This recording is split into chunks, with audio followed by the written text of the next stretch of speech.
Welcome to InTouch, dedicated to real estate professionals worldwide. We're here to educate you, entertain you, and empower you in all facets of real estate. Are you ready for the latest news, trends, and market updates? Then it's time to get in touch. We have a very, very special interview this morning, and I'm just so pleased to have our three guests here on stage.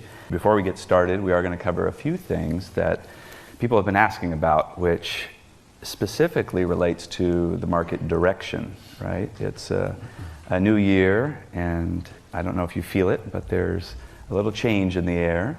And so before we get started on this interview, I just wanted to share my thoughts and also ask our panel here if they have their own thoughts on where the market is headed. So the most important thing is when the market's changing is to be aware of that and to make transitions into your business before the change actually happens. So whenever we see data or a bellwether going on that suggests a potential market change, our radar screen goes up and then we dive a little deeper. We hope that we're wrong, and we hope that the market keeps climbing up and away. But in the event that it's going to soften or market time on listings is going to be extended, we just want to teach you and share from our experience, the 2 or 3 market cycles that we've been through, what to do. Okay, so before we get started, I also did want to share a little bit about our core value this month. This month we have a core value of natural and spiritual gifts. And that confuses a lot of people. They don't know the difference between the two. And who's sitting before you are 3 individuals that have tremendous natural and spiritual gifts. And when I say that, I say it with conviction because there's natural gifts that we're all born with, right? Those are our talents. Now, you can develop those skills and change your behavioral patterns to increase your talents. But there's also something deeper that I've discovered in my own personal life, and I know the 3 individuals sitting to my left also have as well. And those are spiritual gifts. And those are things that are biblical principles. The more you dig deeper into the Word, into Scripture, and work on those gifts, you manifest those gifts into your life. In this case, they've manifested into their business. So to me, there's no mystery why the 3 of them are so successful. They've applied those gifts, both natural and spiritual, and we're going to be asking them today a series of questions. You all got a copy of these questions, right, on some different topics. And so as you're making notes on that last page, because we will have a Q&A at the end, I want you to really go introspective and start to think about what are some of the gifts that you have, or maybe some of the things that you struggle with. Here's a prime opportunity for those who have overcome some of those challenges, and ask the question, what is holding you back from going to the next level, all right? So, just a brief overview, what we will be covering. The agent's sales history, their personal questions, generating personal questions relating to their business, generating business, client retention and referrals, coaching and advising, technology and competition, work-life balance, time management, reputation, presentations, prospecting and farming, communication, and their career and reflection, and their career moving forward. At the end, again, we're going to have an open-ended discussion. There'll be an opportunity for all of you to ask a question or make some comments. The final thing I'll cover before we start with our interviews is, as many of you know, the last few weeks has been very important in the Christian world. And this week is Holy Week. We're coming up on Easter, right? Good Friday is just a few days away, and then we have Easter. Now, when you walked in today, there was a card. If you don't have a church that you attend and would like to attend, there is a card waiting for you, and there's a new church that's opened here in Encinitas, and you're welcome to join us. If you currently attend a church, I'm just going to encourage you to invite a friend. Easter's a very, very important day, and it's really the cornerstone of our faith. Now, a friend of mine, David Jeremiah, went to Billy Graham's funeral, and last Sunday he shared a story I thought I would share with all of you. So it is a testimony to the adventure that this man lived. At 87, Billy Graham was in the back of a limousine, and he realized he had never driven a limousine in his life. So he asked the chauffeur kindly if he could pull over and allow him to drive the limousine. Billy Graham got in the limo and got on the interstate, and boy, he just let it go. And a young new state trooper was waiting just down the road. And he passed him by, going 70 miles an hour in a 55-mile zone. The red lights went up, and the state trooper pulled over the limousine. When he got to the window, Billy rolled down the window, and the state trooper immediately knew who he was. And he said, "Sir, if you don't mind, I'd like to go call my supervisor, and I'll be right back." The state trooper went back to his car and got on the phone and called the supervisor. He said, "Sir, I pulled over someone important, and I know for special individuals that there's a hall pass, and I just need to know what to do." And the supervisor turned to him and said, "Well, who did you pull over? The governor?" He said, "No, somebody more important than that." "The president?" He said, "Nope, somebody more important than that." He said, "Well, who did you pull over?" He said, "Well, I think I pulled over Jesus, because Billy Graham's his chauffeur."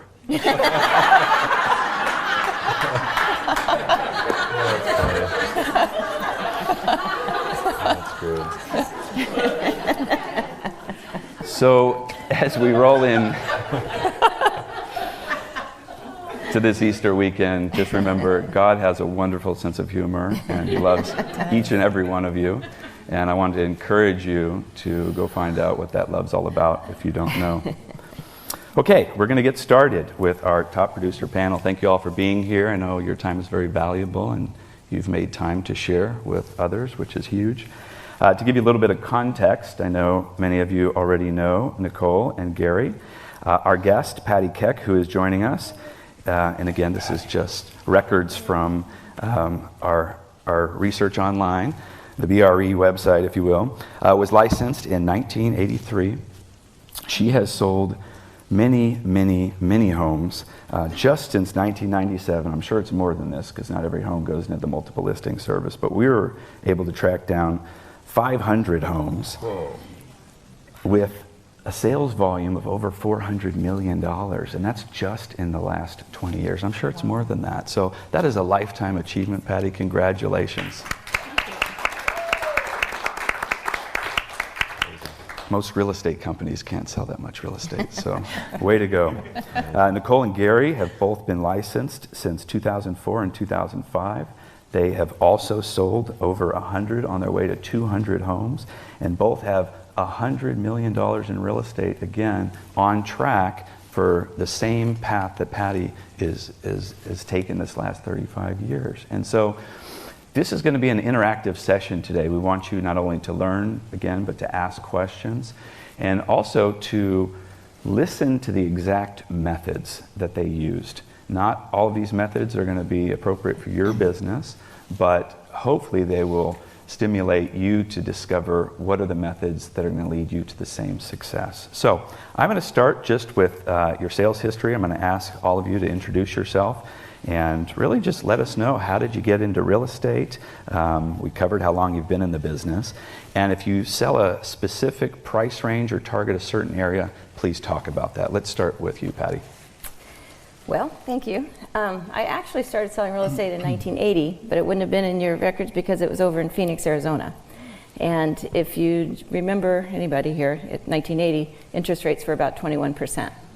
And since I was 11, when I knew that I was going to start selling real estate, I kind of had to go, well, it doesn't matter. This is when I just had gotten out of high school and did not go to college, because I did the math and figured out what it was going to cost me to go to college, and then what I was going to lose in lost income by those 4 years of college. At a very stupidly young age, I mean, I was thinking this kind of stuff. And so over in Phoenix, I started there, and then when I moved out, it just was too hot. I mean, one day alone, I was at an open house. It was 4,000 square feet, and it was about 110 degrees out. And by the time that vacant home got down to 92, it was time to close up. Oh, jeez. And signs were metal, and I burnt my hands, and the car trunk was metal, and I burnt my hand, and I said, I'm out of here. So that's what got me here to San Diego. And as far as, to answer some of your questions, as far as focusing on a target area. When I started here, it didn't matter. I'd have a listing appointment in Oceanside, and later in that afternoon in Nestor, if you know where that is, it's near San Ysidro, because I had a stay-at-home mom calling for me to all the different for sale by owners and stuff. And but now I very, very intentional. It's pretty much Encinitas from the beach to Olivenhain, and I intentionally chose the price point. Average home price has been over $1 million since at least 2000, and I track everything really closely, so we have even addresses and all of that and sales prices of all of those, but it's been average over $1 million, and that was an intentional move for obvious reasons. You make more money. That's excellent. So. And how about yourself, Nicole? I was licensed in 2005, and I started late 2006, and I didn't grow up saying I maybe should have thought about skipping the college part, started earlier. But my dad's a commercial broker, a lot of you know that, and I had moved back to San Diego after graduating and working a couple of years in San Antonio. And I don't really remember what motivated me, but I remember walking into the garage and I found my dad cleaning his car, which is what Mazzolas do. And I said, I think I'm going to be a real estate agent. And he said, are you sure? And I said, yeah, I'm sure. I want to do that. And I never looked back. So here I am 13 years later. And I've been with AARE almost since day one. And price point wise, my average price point tends to be over $1 million. Not as long as Patty's has been over $1 million. But I focus, I would say, downtown through Carlsbad, a little bit inland. And my target market tends to be first-time home buyers or move-up buyers, people that I've sold and then are buying their next property and selling their home that they live in. Very good. Gary? Well, I was actually voted, in my family actually voted me to be a real estate agent. This was back in 2003. I remember it was at Christmas time, and I don't know, we were opening presents, and they said, you know what, we need a real estate agent in our family. We've got a surfer, a filmmaker, a commercial real estate agent. Gary, this is what we want you to do. And I had a nice, I don't want to say cushy, but I had a corporate position that I had a car and allowance. And I thought, well, this is kind of crazy, but okay, I'll do it. So I took the test, I passed it, and I carried 2 pagers for a little while until I figured out this is what I wanted to do. But the first house I sold was in El Cajon. It was for $1.3 million. And I thought, well, this is easy. I'm just going to do that. So I think I went in the next day and fired myself and said, well, I'm done. At that time I worked for a company called Avnet, which is electronics distributor in San Diego. And so I never looked back, and here I am after 188 homes and 1 mobile home. My average price, and I think the mobile home took it down, we're right around $550K, $550,000. And I try and kind of keep it on the coastline, but my clients are all over. You know, I've sold from Alpine to Carlsbad, so I really try and stay on the coast. I love the coast. I serve churches on the coast. I like to keep the family on the coast, but it doesn't always end up that way. Thank you for sharing. So the next set of questions are actually personal questions. I want to give the audience context and help them identify really what drives you. You know, why are you doing this? What is your motivation to sell homes? Some of the other things you can share are what personality traits help you stand out as an agent, what you do that you believe struggling agents do not do, what helps you keep a positive attitude when the going gets tough, and if you could point to one thing that you credit for your success, and share with us about your willingness, as I referenced earlier, to stop what you're doing, like you are right now, and share and help others. So any of those topics, Patty, we're going to start again with you. Maybe share a little bit about what keeps driving you after 35 years. Patty started when she was 10 years old. To keep going. Well, first of all, I thought this was going to be the last chair, so I was strategically sitting here. So Sorry.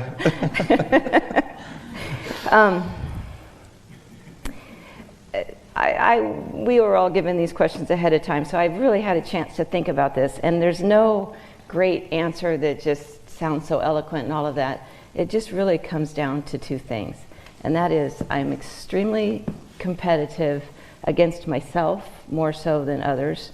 The goals that I set are for my own self. It's not to beat somebody else or to do something, although there is that in there. That competitiveness comes with all the sports that I played and stuff like that. And then the other is consistency. You have to get up every morning knowing that there is no boss over your shoulder that's telling you and checking up on you and trying to figure out, or make you do this or that. It's you. And until somebody really understands as a self-employed person and as a realtor, is that, and quite frankly, your clients really aren't even that. It is you. And so that thought process and that consistency in everything that I do is probably the single two things that lead to success and to drive and to continuously over the years a consistent success. Excellent. Is there anything you do specifically that you feel struggling agents do not? Yes. I'm very consistent and I'm very competitive. Concise. Good. How about you, Nicole? Just the word that Patty was saying, consistency, I think that's the key for me in the business. I've never been the best or the smartest or did the best. In school, I struggled. I really did. I had a horrible time with math. I remember when I had thought about real estate, I was like, I hope there's not a lot of math. And to this day, do not ask me to write an offer in front of the client. I'm like shaking. I'm like, I'm gonna go home. I'm just gonna sit down and I'll get back to you. So, that being said, the consistency for me is I do what I say I'm going to do. My yes means yes, my no means no. And my clients have to know that. And if I make a mistake, I'm accountable. I'm sorry, I said I was going to do X, I didn't, I really apologize. And then I do it. So that for me would be, I think the one thing I feel sets me apart. There's a lot of, oh yeah, I'll get that to you, or I'm going to send this, or I'll follow up on that. And our job often is babysitting in real estate, and no one needs to babysit me in a transaction. My clients don't, the escrow company, I babysit, we babysit a lot. No one needs to babysit me. I put a lot of pressure on myself as well. But I think the other thing is, for me, you don't have to be number one or a top producer to be at the top of your game in this business. And that's where I've had a mind shift myself over the last probably year or so. I want to be at the top of my game for myself and for my clients. It doesn't necessarily mean number one.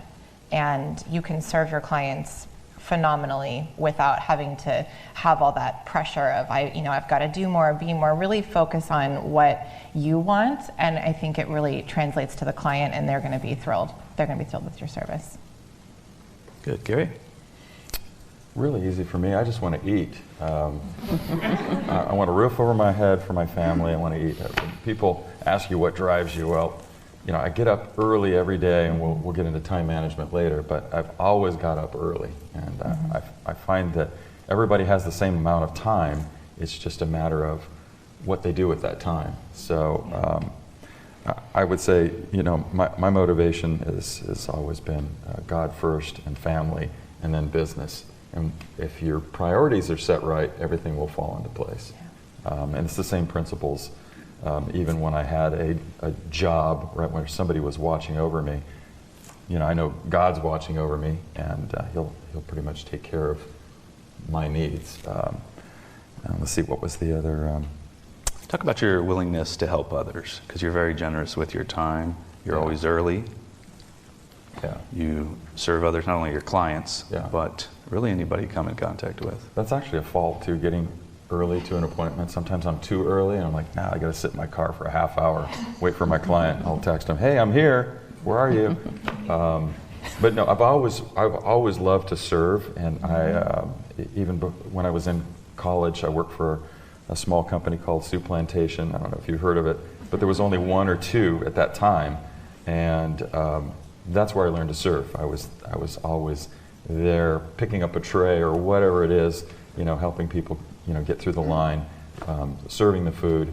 So I found that was going to be my niche. No matter what job or what company or what corporation or what I did, I wanted to serve people. So it came easy. So there's, I think everybody's taken tests to see where, what their thing is, and services is my thing. Excellent. Yeah. Let's move on to generating business. I know this is very important for all of you. How do you generate most of your business? Where do your new leads and your new relationships come from? Have your lead sources changed over time? And if so, why? And again, what would you say is that one thing that you do that keeps bringing in fresh new leads or relationships? And finally, when your business is slow, what do you find is the most successful action for you to take to create new activity? Patty? Things have changed over the last almost 4 decades, and it used to be that open houses were not very effective. Basically, you could rely on an ad and paper and signs, and that was it. Now I would have to say that they are probably the single biggest lead generating to actually be in front of buyers and sellers. When I'm primarily a listing agent, so when I'm holding open houses, I'm not as much looking for the buyer, and in this market, the buyer is going to come for the most part, but what I'm looking for is, is the sellers. I market to the sellers, the neighbors, and if they're coming into an open house, people are busy. They're probably thinking about it selling, whether it be in 6 days or 60 or whatever it is. So really good lead follow-up with them. There's an art to getting their contact information and getting it correctly, and I don't use a sign-in sheet. Although I think now some of our open houses are so busy that you have to have a backup as a sign-in sheet, just because if you can't talk to everybody. But just you have just a few minutes to set that rapport, and in those few minutes you know that they're looking at other open houses, whether they're a neighbor or if they're a buyer.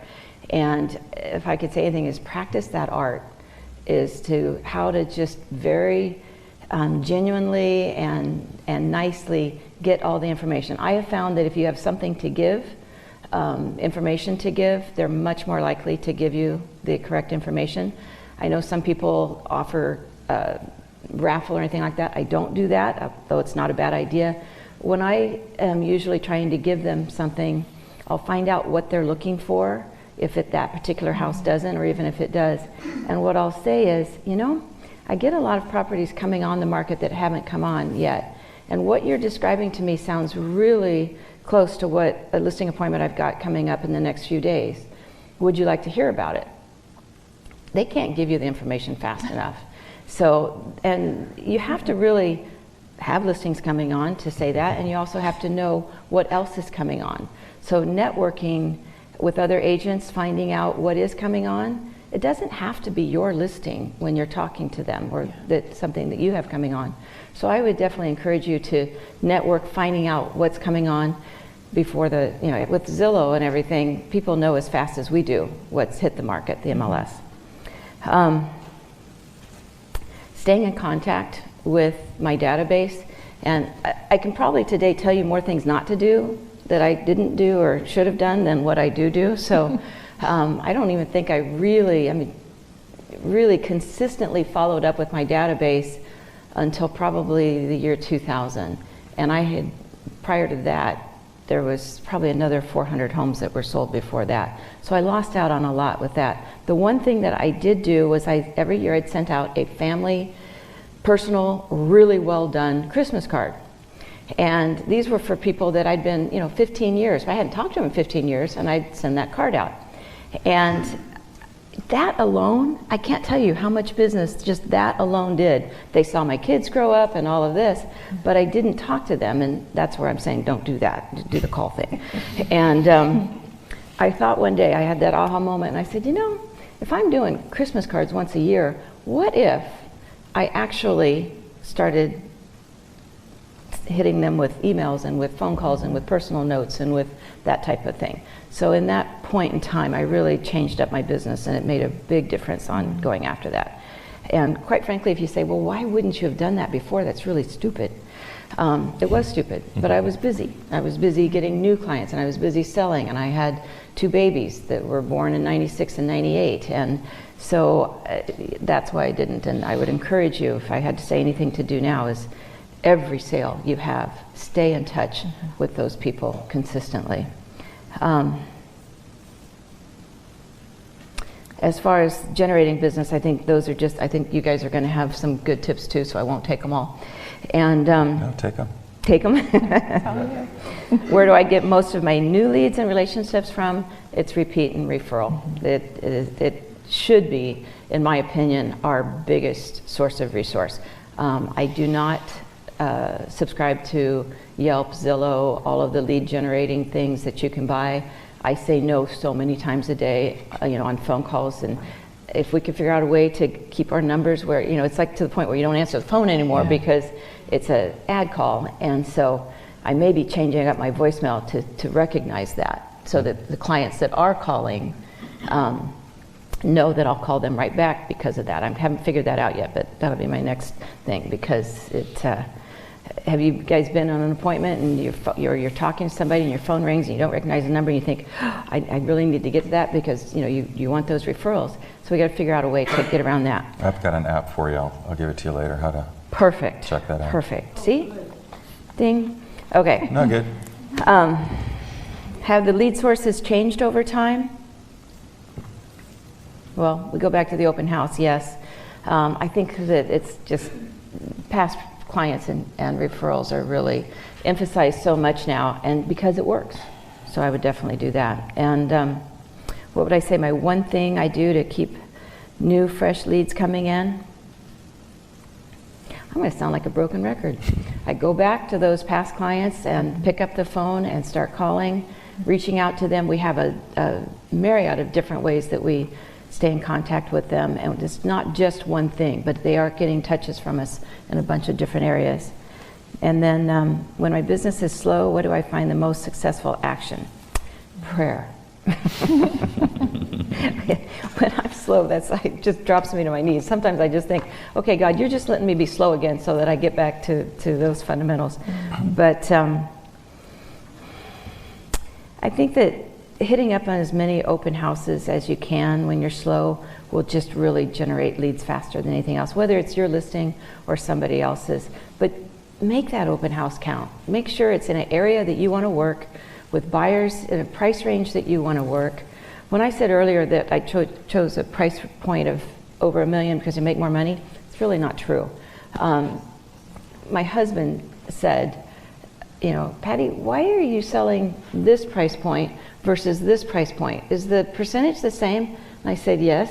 And he goes, well, that just doesn't make sense. And I said, well, I'm selling around where we live. And it just seems to be the natural, my neighbors and friends and people like that. So you know what he said? Well, let's move. And we did. And we kept moving up and up and up. And so that's why my price point grew as well. Excellent. Thank you for sharing. Good words of wisdom there. Nicole? Most of my business, all of it, is referral at this point, which is a great blessing. And the one thing that I'm focusing on as we all sit and go, is this the year the market's going to turn? Is it next year? We've all been thinking this is too good to be true, and it just continues. But what I'm doing is diving really deep into my relationships with my clients right now. If I haven't talked to that client in the last 3 months, that's not my client. And one of the mistakes I think we all make, we get busy and, oh yeah, they would definitely call me, and I'm lucky I haven't been burned a whole lot in the past, but I love to tell. I've told Gary this story. I was doing my pop buys, Karen Schwan, a couple Christmases ago, and there I was with my Christmas tree and my toffee, and I'm all in a good mood, and I'm trotting up to my client's door, and I'm like, oh, is that a lockbox? Oh no. And I just kind of took my tree and my chocolates and turned around and went back to the car, and I was all feeling sorry for myself, and I thought, you know what? I haven't talked to that person in probably 2 years, even though they had referred me business, and I thought, what a lost opportunity. And that's what your database is. It's an opportunity, but you have to pick up the phone. I have to pick up the phone. Like Patty said, every time I know what to do when it's slow. You pick up the phone. You call your clients. You stay top of mind. They refer you business. It's not rocket science. But I get in my own head, oh, I don't know, and I haven't taught, but that is what I'm really working on this year, is diving really deep into those relationships, getting to know the client. And it takes time, going to dinner, having lunch, following up, sending every time I have a phone call with a client, I send a handwritten thank you note. The second I get a referral, I call that client, thank you so much, I just want to let you know I really appreciate you. I cannot tell you how much I value your trust in me. I'm going to treat this person like an absolute rock star. I never take your business for granted. I tell my clients that all the time. I never take you for granted. I'm so thankful.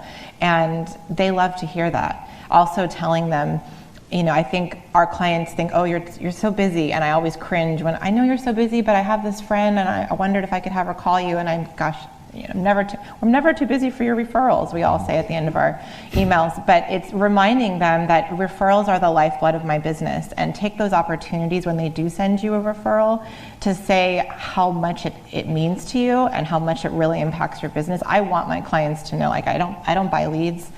It's not happening. I'm gonna, Meriwether and I are gonna starve if people don't refer me clients.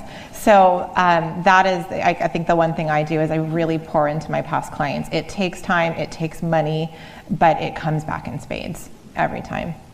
Let me read one more thing. I think that's really, and pick up the phone. That's what I talk a lot about the things my dad has taught me. He is a total dinosaur, just all by himself. Do not come to his office if you're a title person. Don't lose his number. No website, no business cards, nothing. And it's relationship. It's all just get out from behind the computer, as Gary would say. Leave your house. Make those contacts. Be in touch with people one-on-one. It's so valuable. It reminds me that, like Patty was saying, we don't have to, I should be doing this and I should be doing all this on Facebook and Zillow, and I should buy this lead and I should have this coach and I should do that and sign up for that program and maybe I should go there. No, it's just talk to your clients, love on them, pour into them. Spend your time with people who know, like, and trust you. Otherwise, for me, it's exhausting. I don't want to chase new business. I won't do this. I can't. I have to be one-on-one. So that's my gem. Thank you for sharing. And just pause a moment for the audience as you're making your notes on the last page there. You have an opportunity to write down questions. They're covering a lot of what they do, and some of the questions you may pose at the end here is how they do what they do with specifics. We covered a lot on referrals, and actually the next section here is client retention and referrals. Gary, if you could pick up, I think we've emphasized referrals and the importance of staying in touch with the clients, but there's a few questions here that are very uncomfortable for agents to ask. For example, do you directly ask your clients for referrals? If so, what do you say? If not, why don't you ask them for referrals?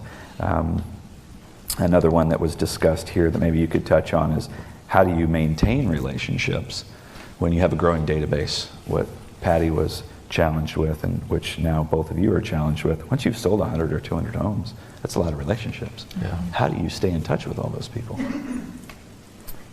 Yeah, I would say as far as retaining clients, I think that's the first question. Believe it or not, I've used Tempo for many years, and as soon as I get a client, whether it's an open house or whatever, I put them on Tempo right away. I put them on a campaign, I find out what they're looking for, maybe several different searches, and they basically stay on Tempo until they either opt out or they die, one of the two. They're on it, and when you log in and you see that, this client's about ready to expire, do you want to, I click it, yeah, they're going to get that. And I find that even after somebody's bought a house, they want to know what their property is worth. Yeah. So they stay on those emails because they want to see what the market's doing. And a lot of times they'll call me back and say, oh, you've been sending me this, and I think we want to sell just because we want to make money, or whatever it is. So do you ask them directly for referrals? Do you call them and ask them to refer you business? Usually I'm talking about other things like their family, how's things going, and then the conversation leads to, well, how's the market? Mm-hmm. Where do you see the market going? Okay. Because they know I'm a realtor. That's a no-brainer. So they're always asking me, what's going on with the market? And then I explain to them, oh, this is a great time to, maybe not buy but sell. And they'll go, oh gosh, I know some kids are getting ready to they want to sell their property. Can you help them out? So I don't have to ask. They'll usually ask me. So. And is there anything you do specifically as far as methods that you use to take care of the clients after the close of escrow, whether that might be client get-togethers or parties or pop buys like Nicole referenced on an annual basis? Yeah, pretty similar with Nicole. I do a lot of lunches, a lot of breakfast, a lot of lunches. I like to take my clients out because I like to eat. They like to eat. It's a great, it's a great common bond, breaking bread with people. So I usually find out where they like to go and take them there. So that's and thankfully, a lot of my clients, and I do have my database I use is Real Geeks and Tempo, so it's a combo between the two.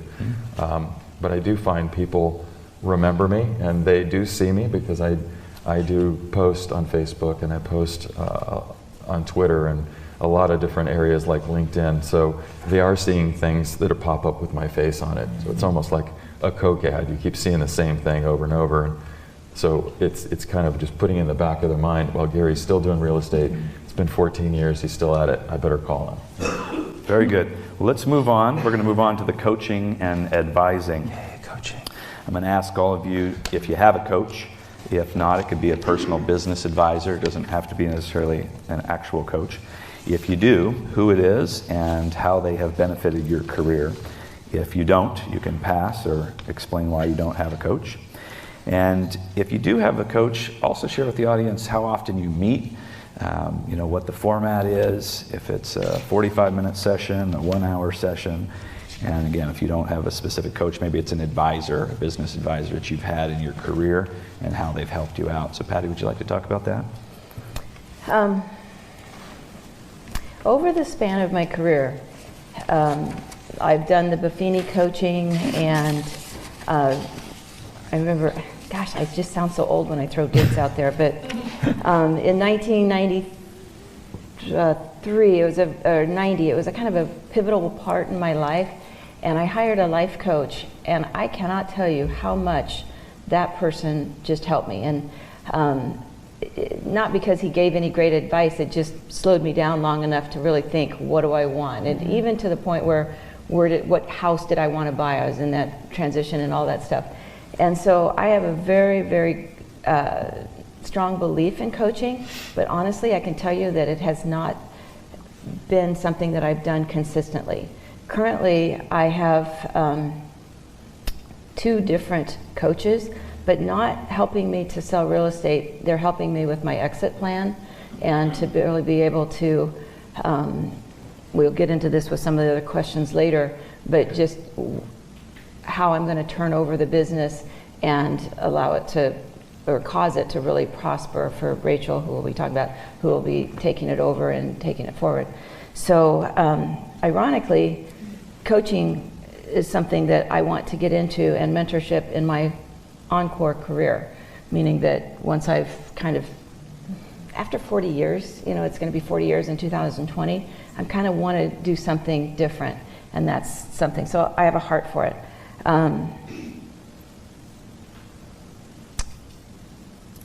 Other than these questions, as you all have too, what do I feel that coaching has done for my career? Because I haven't used it consistently enough, I can't really tell you that it's made a big impact. When I did do the Brian Buffini coaching, and I am not opposed to that at all, if you're a person that doesn't track your stuff really well, I felt that it was a real tracking thing. Now for me, that took me away from what I do. I was spending too much time being accountable to somebody else that I really didn't need. So it was, for me, it was counterproductive. Very good piece of advice, and it sounds like the life coach had tremendous impact. Life coach, somebody that goes beyond the numbers, and helps me think consistently, where do you want to be in 5 years? Where do you want to be in 3 years?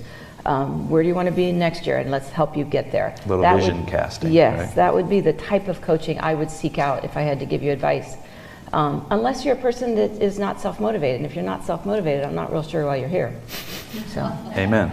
Nicole? Fair enough.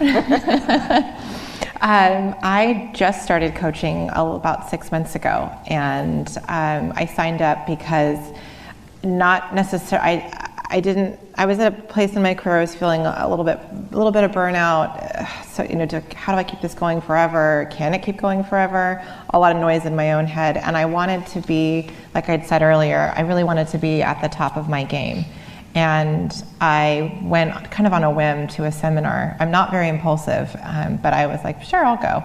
And went to a seminar, and it's the core, and I really liked the people there. I felt like these are, really, really great people. I liked how they were running their businesses. So I signed up to learn and improve and really implement some systems into my business because I wanted more structure. And we talk about systems all the time. And if you have systems and you have structure in your business, when the market does shift, correct, decline, dive, go up, whatever you want to call it, you're going to be okay. You're going to be able to write it out. That's how it's working for me, at least. So I meet twice a month I should be meeting with my coach right now, but I'm here today, so she excused me. But we talk twice a month, and it's a lot of accountability. It's very uncomfortable, but I love it because I'm surrounded by other members in my coaching group who are just at the top of their game. And I'm learning so much from them. And it's uncomfortable and it's not my favorite, but I wanted to grow. I don't necessarily want to sell, well, I don't want to sell more real estate, but that's not my main goal. I really wanted to improve myself and my business, so that's why I signed up. Thank you for sharing. And Gary, I'm not sure that you do coaching, and if you don't, it's okay to pass. Yeah, but I can just add one thing. You'd mentioned Brian Buffini. When I first started in real estate, I had no idea what to do. So Brian Buffini did have a nice system. I didn't get in the coaching program, but I did get their package where they send you these cards, and you're supposed to, every time you meet somebody, send out a card like Nicole does. And they started like piling up on my desk. And I go, okay, this is not going to be for me. But as far as coaching, I'm pretty self-motivated. I get up early in the morning. I know exactly what I need to do, and I do it. And that's it. So I think I'm coachless. So somebody make a note of that. Very good, very good. Before you move on, can I say please. one thing? Where it talks about advisors that have been essential to my success, I will have to say that mentors, and I consider a mentor not somebody necessarily one-on-one, but with today's technology, I mean, if I'm not on my phone in my car, I'm listening to a podcast. And if I'm at the gym, I don't listen to music anymore. I listen to educational podcasts. Brian, I think we've lost that fundamental ability to sell. And if you can do anything, is get back to, and that doesn't change over time. Tommy Hopkins and all those old guys, they are priceless. If you can get some of that's Brian Tracy, really good. So Tom Ferry has kind of taken over for Mike Ferry. Mike was a little abrasive and all of that. Later, when we get into that, he had a very instrumental part in a shift for me. But I would just load up with as much. And it doesn't just have to be about real estate. I mean, I listen to personal finance podcasts a lot. I listen to spiritual podcasts a lot. And we've never had the opportunity to get so much information in our ear as easily as it is today. And it wasn't like that 20 years ago. So you'd have to be sitting there with a book or CDs or tapes. And so I really have to say that if you can just constantly be growing, your business will constantly grow. Glad you shared that, and you touched a point that we've talked about one-on-one, about the shiny objects and all the noise, right? A lot of information, which is good and bad. You have to filter through that information to decide what it is that you're going to listen to, what it is that you're going to follow. Going back to the basics is something that you referenced, and those are those timeless sales principles. No matter what technology does, no matter what competition comes, the fact is, we're in the relationship business, we're in a sales business that requires prospecting, that requires having education ongoing, not just once and then you got it, right? So good segue into technology and competition. That's our next section here. We're not going to spend a tremendous amount of time here because there's so much noise or information already out there and shiny objects for people to chase. We're hopefully going to discourage some of that with our answers here. But I'm going to ask the panel, with the new changes coming from tech companies like Redfin and Zillow, attempting to take the market share from agents? What's your plan to sustain your business long term? Are you worried about discount brokers? Do you reduce your commissions to compete with these agencies? And what do you say to your sellers if questioned about paying a full commission to help them see the value of your service?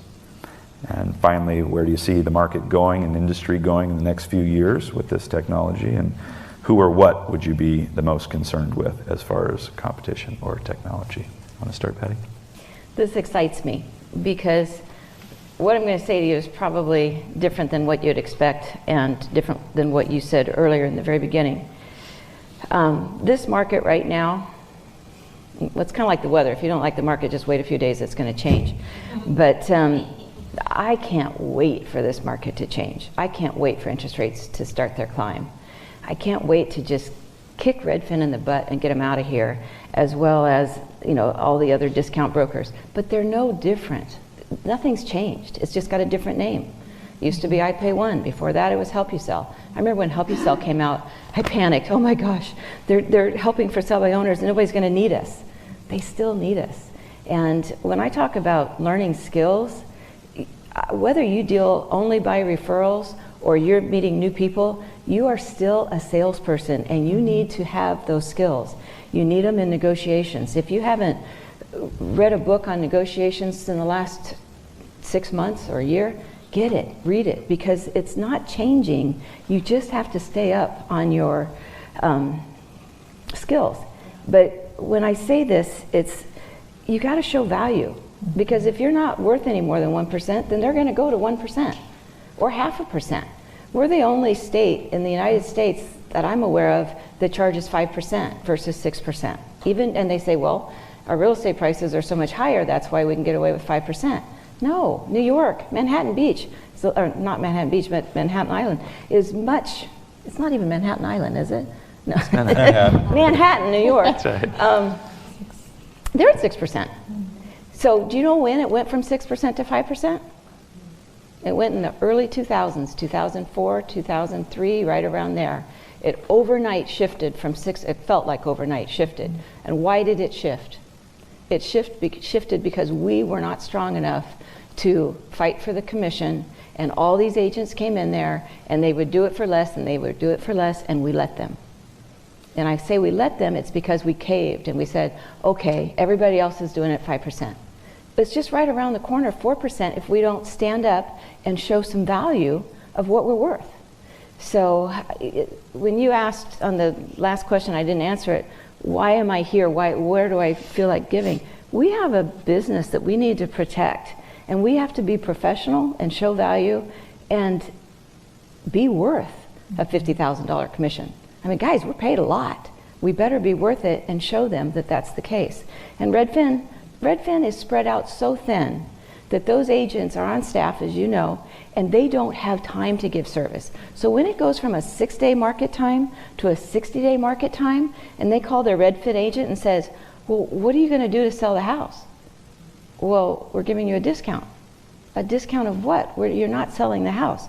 That's what I want to come back. I want us to actually have to market the house, show our skills, because that will protect our industry. And the top 20% of the people that just got in the business, and all those are just going to go by the wayside really quickly. You said 25,000 agents in San Diego County? That's right. I thought it was 17,500. Overnight, it must have grown another 5,000. And, you see them. The 80-20 rule of 20% of the people doing 80% of the business.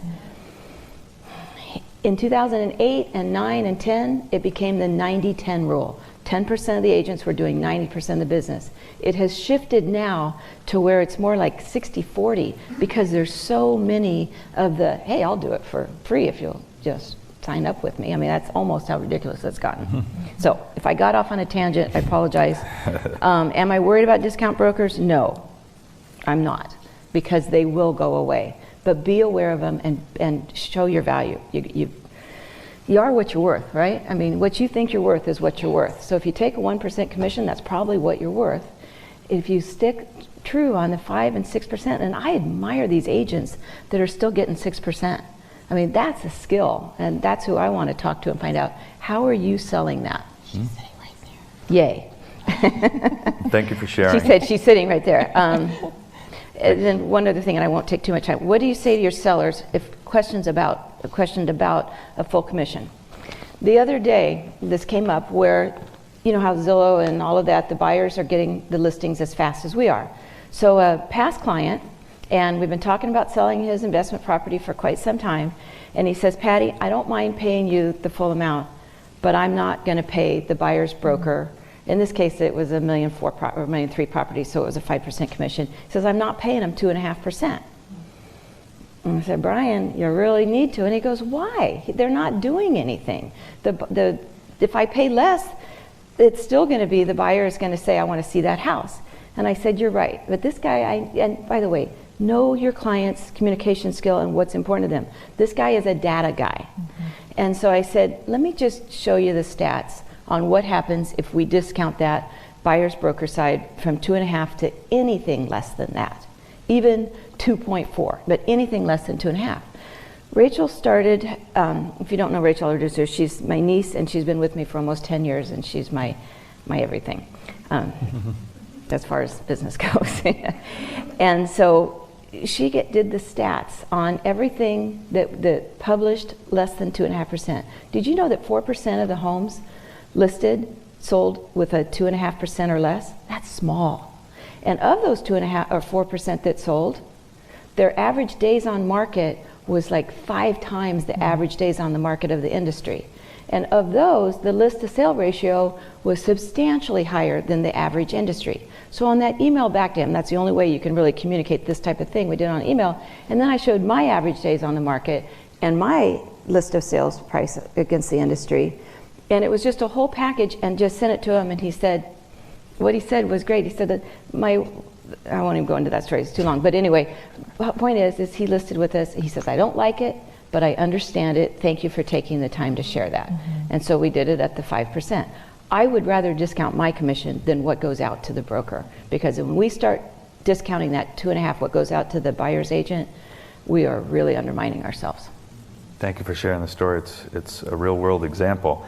This is going to be a different perspective from both Gary and Nicole, because they're both Redfin partner agents. You've worked with Redfin, have a good working relationship. They've referred you business, mm-hmm. and vice versa.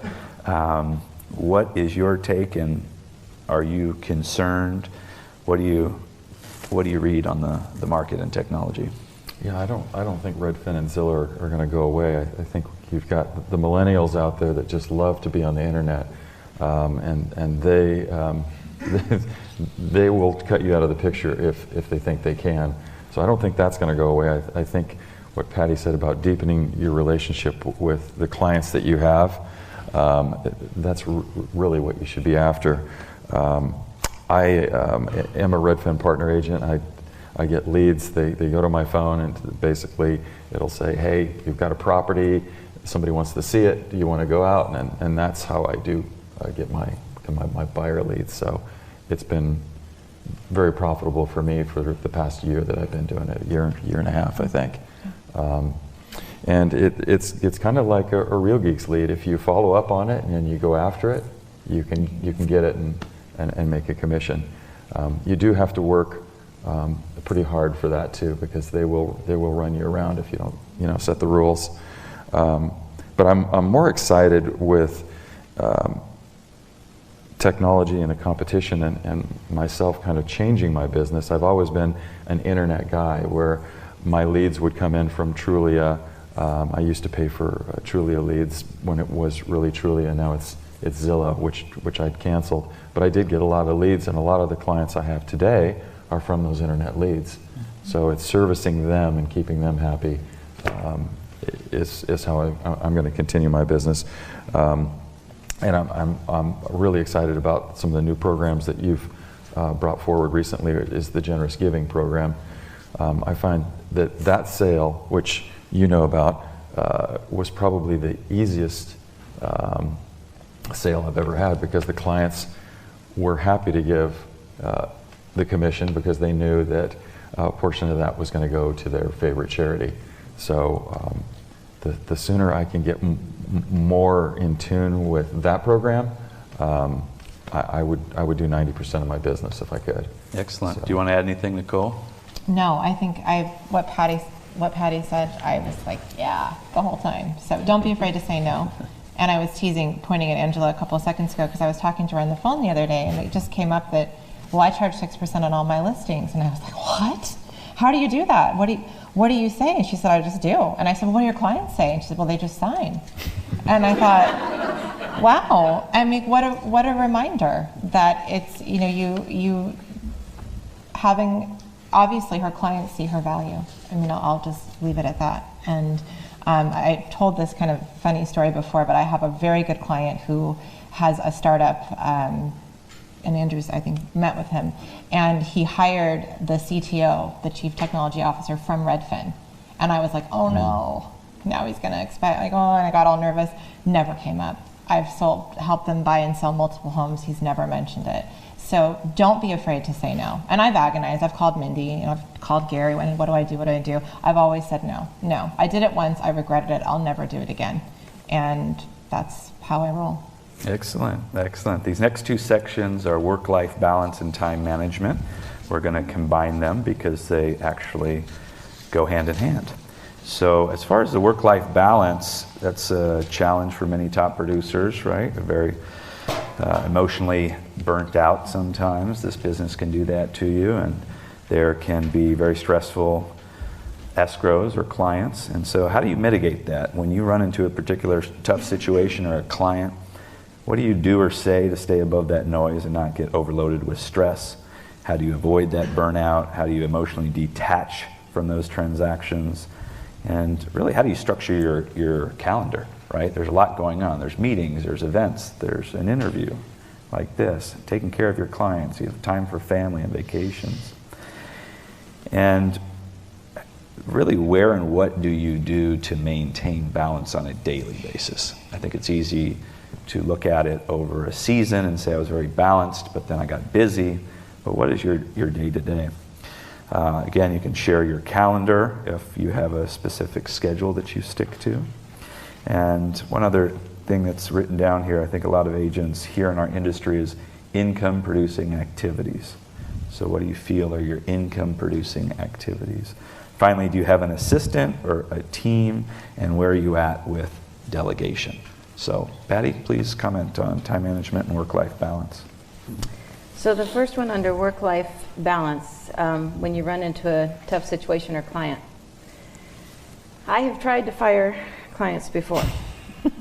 And in one case, I don't know what I was thinking. I said, I don't believe I can help you. And it was in the beginning of 2005 when the market was starting its turn, and they just had this attitude, and every time I was trying to go away on just a little getaway weekend, that's when they wanted to chat and ask me why their house wasn't selling and all this stuff. So finally I said, I'm going to refer you to someone, and it was a good friend of mine. It was Eileen Drutman, and she's a great agent. And I was like, what am I doing? Poor Eileen, I don't want to refer them to her. I thought I was doing her a favor. And they kind of said to me, well, if I wanted Eileen Drutman, I would have hired her, but I wanted Patty Keck, as if Patty Keck wasn't even in the conversation. And here I am talking to him. But once I said, I'm done, I can't do this with you anymore, they just changed. And I set that boundary. And with phones and with emails and all of that, you really have to set that boundary in the beginning. So if you're in that listing process and you're getting it and the phone rings at 8 o'clock at night, don't answer it. I don't even think they're expecting you to. I think they want to leave a voicemail and they really don't want to talk to you. But if you answer it then, you're going to be answering it through that whole process. And so setting those boundaries for your personal life, I think, are huge.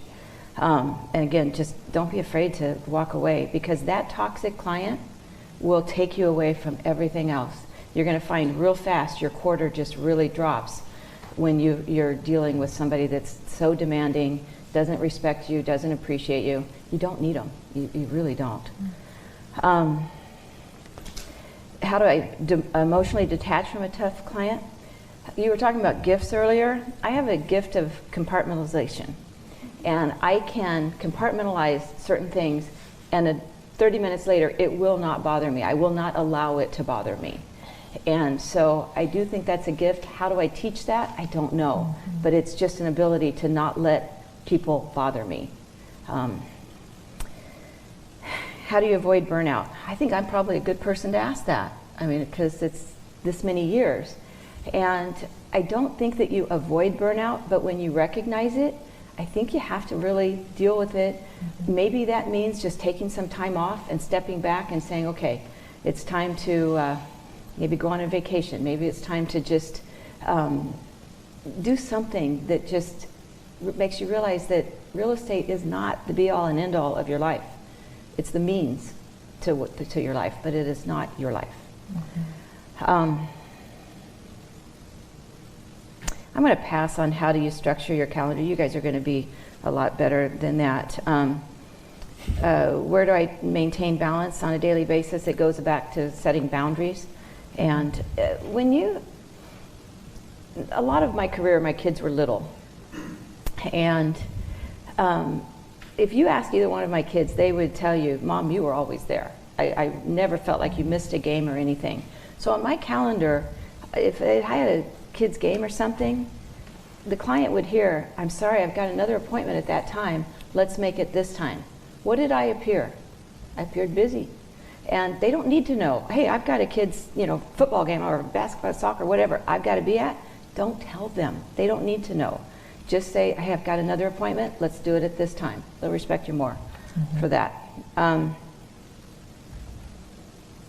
You've mentioned the word boundaries a few times, and it's an excellent word. There's a fabulous book by a friend of mine, actually, John Townsend, Dr. John Townsend. He's in South Orange County. He wrote that book. And it certainly helped me to draw those boundaries, because in real estate, many times you don't want to say no, right? You always want to say yes. But very good read, very good read. Yeah. Do you think you can have it all in real estate? Depends on what all is. I wouldn't do anything else. The reason that I, at such a young age, knew I was going to go into real estate was my mom was selling, and I saw what she did right and I saw what she did wrong, and tried to do the opposite in most cases. Never did even go to work with her. I just went to the other side of town. But I believe I've had it all. I mean, it's you guys, we're in a fantastic profession. The sky is the limit. There is nothing. There is no limit to what you can't do in this profession, more so than any other job I can think of. So yeah, I kind of do feel like I've been able to have it all. Excellent. Well, thank you for sharing. Both Nicole and Gary excel in time management, so it's maybe a great place to pick up. Certainly you can add anything on work-life balance, but... Go ahead. Do you want me to take my calendar and break it down per minute? My calendar is simple, and it hasn't really changed for the past several years. I get up early every morning, and I'm either on my knees praying or reading the Bible. Then I do a workout, then I feed the dogs, then I go surfing, and then from there I'll have my appointments laid out of what I need to do. So I have time blocking. I use paper. I don't have it with me. Most people are not using paper anymore. They're using their calendars on their phone. And I tried that when I missed an appointment. It didn't work, and I went back to paper. So I like to see things, and I like to see the whole week. And I do keep that calendar open on the seat of my car. And if I have to pull over and look at it and write somebody in, I know exactly how long an appointment is, or how long a showing is. And if I'm downtown showing properties, I know how to schedule it, and I'll set it up. And as far as time management, my daughter will enter in all the streets and addresses that need to go into my GPS, which is in my car, and I'll have her set that up for me. So everything is time blocked, and I work Monday through Saturday. I take Sundays off. Same way with Patty. If somebody wants something, and I know there's a time at 3 o'clock that somebody's going to be calling me, I'll either set that up or at a later time, or I'll actually tell people I've got an appointment from 3 to 5. Don't call me, I'll call you at 6 o'clock. But it's usually, I try not to answer the phone after 6 because that's family time. So I think everybody can pretty much time block. So it sounds like discipline is going hand in hand with your time management. Yes. Yeah. Great. Nicole, would you like to add anything? I think what they said was great. Okay. Definitely. We're going to move on to reputation, followed by presentations. In our industry, reputation is huge, and I know that all three individuals to my left here have great reputations, and I know it's contributed to their business. So some of the things I wanted to inquire was, how has maintaining your reputation contributed to your sales career? When has your reputation helped your sales? Or when has it hurt your sales? Why do you feel reputation is so important? What do you do to build your reputation in the community? And how important do you feel online reputation or online reviews are right now? We'll start with you, Patty. If we don't have a good reputation, we ain't got nothing. It is absolutely essential. And I do these kind of things, and at Seacoast and stuff, to kind of get to know agents in the community and the networking and everything. And just let's just take one practical reason you want a really, really good reputation, and that people want to work with you. And that is, it's a competitive, lot of offers. When I've got a buyer and I'm going up against 6 other offers or whatever it is, and that agent knows me, and they know that I answer my phone, they know that I'm going to carry my side of the deal, they know I'm going to treat them fairly, they know that it's going to be a professional transaction. For me as a listing agent, I'll choose that agent over an unknown if things are close. They don't even have to be equal, but I'll recommend to the seller, look, it may be a few thousand less or something, but this agent is going to get the job done. This other one, I just don't know. Or if I do know and it's a bad reputation, it'll go that direction too. People with bad reputations in this business, when I'm in charge of the listing and I can give advice and stuff to the client, they don't win. And I just think it's huge. I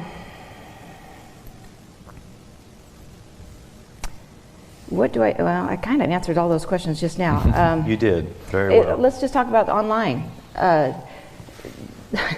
We really go after online testimonials and reviews. At the end of the transaction, we actually send them a link to both of them and say, if you feel that you had 5-star treatment, we set it up, we set the tone, we want 5 stars, and all of that. We'll say, we hope that's how you feel, we'd love, and we just set it up. And so that's huge because people go to that, and they really do. I do not buy sponsored ads on Yelp or any of those, because, you guys, if you go to a Yelp or something like that and you see sponsor, I don't know if you're like Rachel and I, but we just go right past it and go to the organically, high list. So I don't buy those either. Matter of fact, I don't know if we have a financial side to this thing. My business expenses are very, very low. The percentage is under 20%, and that is intentional. I don't just, like you're saying, a shiny object. It will not make you more money, but it will take you down if you don't have the business coming in, if you've got all of those different monthly expenses of things that you think. I'm glad you shared that, because you're still embracing the online presence and the reviews, although you're not buying into the programs and the sales pitches. Yeah. And that's important for people, because many times they don't realize that they don't have to spend any money to utilize the technology. And social media is very inexpensive. We'll boost Facebook posts and things like that, which is very inexpensive, but we definitely utilize all of the things available related to the internet now. You have to. Website, go back and look at your website occasionally just to make sure it's up to date. I keep a resume of my whole career updated every year, so that you're going out for a job. When you go for a listing, might as well bring your resume along and have it updated and professional, and that's where they're checking your resume online. Yeah. Good. Nicole, you have a lot of experience with online reviews, working with Redfin as long as you have, and why don't you share a little bit about reputation in general? Sure. And I think, like Patty said, you want to have a great relationship in your field with your peers, with other agents, but for me that extends out well beyond just agents. I want good relationships with escrow companies, lenders, vendors. It only helps the client and usually the sale. If you treat everybody through the whole process, whether it's the handyman that stops by to do touch of paint or the title person that I don't really know that well, you treat everybody like you're going to run into them again. It's a small city, and you probably will. Yeah. Also, don't think people aren't Googling you. They are. I used to think I don't Google people, because I really don't. Really, I just don't. If it's a relationship, someone says call Gary, I call Gary. But I know that people are Googling me. They're looking at my website. They're reading those online reviews. Your digital reputation also matters. I would say, and one of the questions, how has your reputation hurt you? I will get feedback every now and then. Oh, I thought you only did high end, or oh, I thought you only did coastal, because a lot of my online presence is oceanfront, and look at this pretty house. So that's been something I'm trying to make, and I'm working with the web design guides to make it a little more well-rounded. And the same thing with the reviews. Ask them. They're happy to do it. Ask them before it closes, because then they're really distracted. So before it closes, before they're like, oh, the keys, and they go over there, and the paint, and the car, and the termite people, and everyone's flying around, send that link to them. Give them a sample of a review. A lot of times I think they feel like, I don't know what to say, I'm not really sure. Just give them a sample, send them the link, make it, like Patty said, tee it up for them. And I love that. If we've earned 5-star reviews, they put it in their head. So super critical to have that online presence. Good. Gary? Yeah, I think if you think of your business or yourself as a restaurant, you can see a lot of, if you go to Yelp, you'll see a lot of restaurants that you thought were good, but then, oh gosh, it's only got 3 stars, so I'm probably not going to eat there. Well, they're thinking the same thing of you, right? If you don't have at least 4.5 or 5 stars, guess what? I can find another agent, just by walking out the door, because we're everywhere, right? So I use, as far as my own presence, I use LinkedIn a lot, and I've really kind of buffed out that LinkedIn front page so people can see my whole career, from working at restaurants to Avnet to being in real estate for so many years. It's all there, and it's where I spend my time, my charities.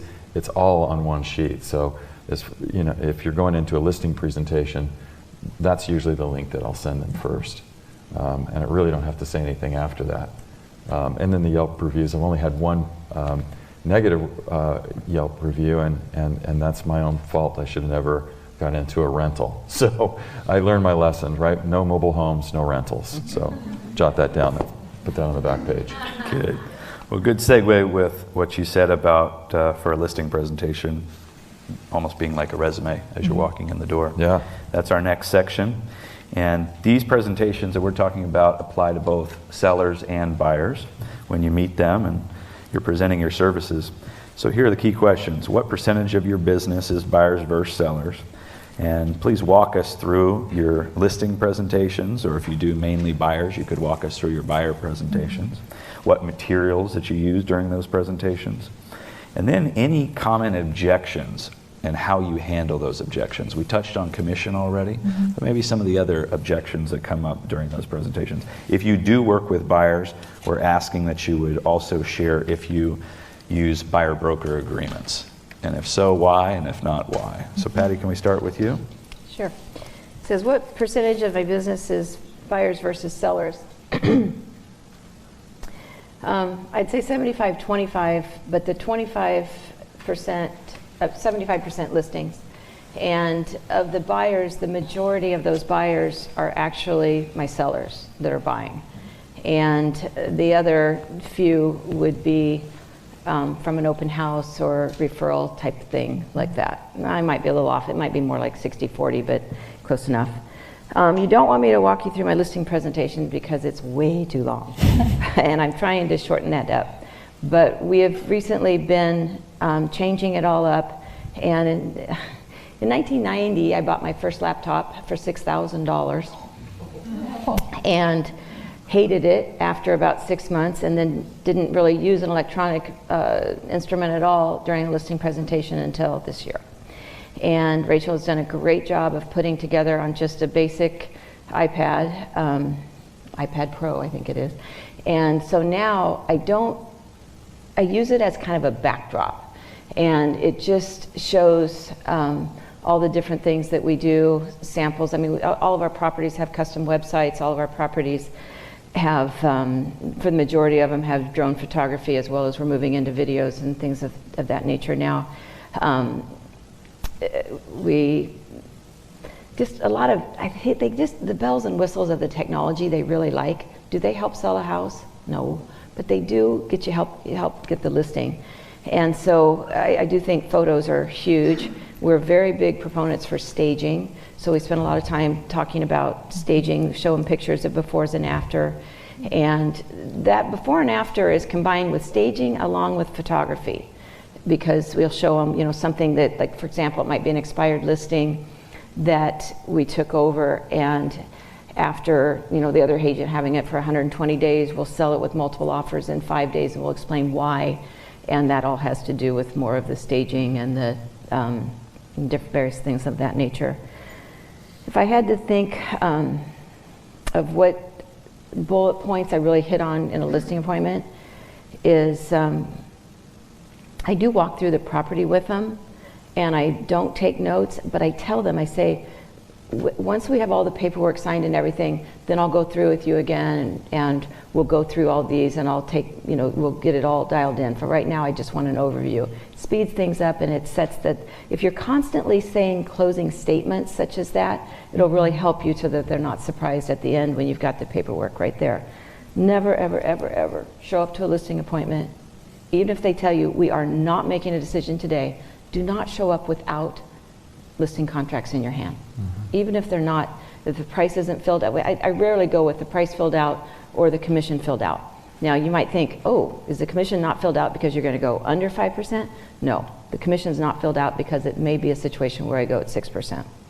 And I have a price point adjustment on my commissions. Anything under 800,000 is usually about 6%, and over that it's the 5%. The commission's usually the last thing, and half the time I forget to even talk about it. I'm the one that usually brings it up. I just went silent. Battery, maybe? Did we go silent? So I'll just talk really loud. As far as recently, I just having a lot of conversations about commissions when that does come up, and your ability to read body. Can you guys hear me? Your ability to read body language and kind of understand what they are really looking for in an agent. I'll ask that question, what's the most important thing that you're looking for in the real estate agent that you hire? And then listen and then take notes. Whether you write anything important or not, just let them know that what you really care about what they're saying there. And the number one thing they say, honesty. We just want somebody that we can trust. Excellent, excellent. And how about yourself, Nicole? Sure. Is mine on? Yeah, you're good. Okay, good. I would say the percentage tends to fluctuate, but I'm going to say conservatively, I'm usually 60% buyer, 40% seller, and that can vary. Same thing, I think walking you guys through my listing presentation maybe you wouldn't want to hear that. But I always show up. Just the bullet points. Yeah, Do you have a strategy? Yes, I always show up prepared. I always bring a contract with me. Even if they say like, oh, we're thinking about selling a year from now, I bring it with me just in case. Again, the sales skills, you always want to assume the close, the presumptive close as I'm walking around. When we list, I'll get back to you. I'll bring a stager. I'm finding a reason to set that next appointment every single time. I assume why wouldn't they? That's I don't want to come off with an ego, but you assume they're going to be working with you. And then as far as presentation, I do a lot with buyers also. I treat them just like a seller. Every time I go out, when I first meet them, they get a really nice folder. They're going to learn about the company. I put information in there about myself, pieces of value for them. I have a printout with a beautiful cover page, all the homes we're going to see, full photos, full color. I learned that from yours truly over here. Whether I'm showing them one house or 10 houses, or I've met with them 10 times before, they get that treatment every single time. I have snacks in the car, there's water, there's something to drink, there's something to eat. It's extra work. I'll bring them a coffee. Hey, can I bring you guys a coffee? And half the time I'm like, I don't have time to bring them a coffee. Why don't I just offer? But they're so excited, and it sets that tone. And that's what I want with my buyers. I want them to have 5-star service, whether it's a buyer or seller. So I treat both the same with the equal levels of respect. Buyer broker agreement, I used to use those all the time, and they just signed it. They just did, and I got away from that. I think I need to get back to it, so I don't use that currently. I think it's a great tool. It just shows why would you take a listing without a listing agreement? Same thing with a buyer. So I think that's... Gary, you work a lot with buyers, so can you share from a presentation side? That's actually shifted. I used to work a lot with buyers, and now, at least this quarter, people are calling me, and my presentation's really short because they're going, Gary, I need to list my house. Can you put it on the market next week? And I'm all, no, wait, it's going to take time and preparation, and these are the things that we need to do. If it is a new client and I have to start fresh, then I do use the Solutions for Selling Your Home, which I don't know if a lot of you use that, but we have a packet that you can buy that Andrew has spent many years on just preparing and putting together. Just buy that packet and going through the Solutions to Selling Your Home. Just by turning the page, you're pretty much almost guaranteed to get the listing. It's very professional. It's all ready. All you need to do is put your comps in there, and like Nicole said, she's got probably the About Me one-sheeter with Megan's beautiful picture of her and myself. So it's already done for you. If you don't want to go out and recreate something, we've already got a packet. You can use that. It's really simple. Yeah. I'm glad you brought that up, and it again is at your hands, but you have to use it and you have to know how to use it. So we'll do another session, an interview about best practices, and we can bring Angela Tips up as well to talk about her 6% commissions. Did you have something else to add? Is this packet available for non-AARE? It might confuse the client a little bit, but yes, we love to share all of our information. So the next section here is prospecting and farming and communication. And we're going to combine these sections because technically they're the same thing. When you get on the phone to prospect, or if you're going to knock on doors or go into your farm and solicit for business, it is a form of communication. And what I've discovered after 20 years of studying top producers and getting behind them and making them succeed beyond maybe what they believed they could do, many times we have to start with their communication skills. And what is it that they're communicating to that particular audience, and then work on it. So some of the questions they start off really is identifying, what forms of prospecting do you currently practice? Is it calls, door knocking, direct mail? How many hours a day or per week do you prospect? What time of the day? Do you do it from your home, your office? Do you prefer to be in a quiet environment or around others where there's a little bit of synergy? And how do you deal with the fear and rejection in prospecting or farming? Because that alone is what stops so many people from becoming very, very successful. We have a training that we do, 7 Steps to a Paycheck. It's all the stages that go down from initial contact to getting the appointment to going to escrow to closing that escrow. And the number one challenge for agents is the first few stages. And that's that initial contact, or what do you say when you get them on the phone, breaking in and creating that new relationship. So as far as communication, we're asking, do you prefer phone, text, email, written, face-to-face, with groups, or just one-on-one, and why? And what really has been the most effective form of communication in your business? And what do you say when you've been out of communication for an extended period of time, which Patty touched on earlier? So again, anything you want to share on prospecting or farming, and specifically how communication relates to that? Believe it or not, I prospect my database because it's quite large. And so instead of going out and going after new people and stuff, it's large enough that I do prospect from that. And that sounds kind of silly, but that's where all of my calls are coming from and are generated from. It starts with the call. There's nothing more powerful than that handwritten note. One of the few things we have hired is it's an email type of service, and I couldn't even tell you the details on it, but I really like the content. So that's just a little ping. But that to me is not prospecting. That's just, pushing a button and it happening. We've had Rachel out door knocking around our listings and just asking for the kids' ages in the area, telling them a new listing is coming on. Again, having something to talk to them about makes it easier for us. And so telling them about a new listing, that type of thing helps a lot. Direct mail, expensive, effective if you're consistent. And I do it, but we're talking 5,000 at a time and pretty consistently, but its return, I'm really reconsidering it because its return on investment is really not very good. I'm just too embarrassed to tell you how many hours per day or week I prospect. So can we just pass over that one? A lot or a little? Not enough. So totally not enough. It says here, where do you prospect? Home or office, quiet place?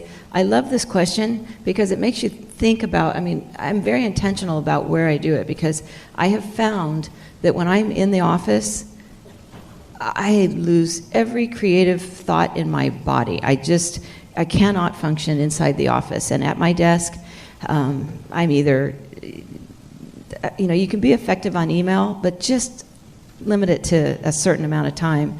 And I do prospect via email as well. The phones are obviously the best, but the times have changed. People don't answer their phone. They read the voicemail that you leave. And so it's just a different way, but all these different touches all pay off.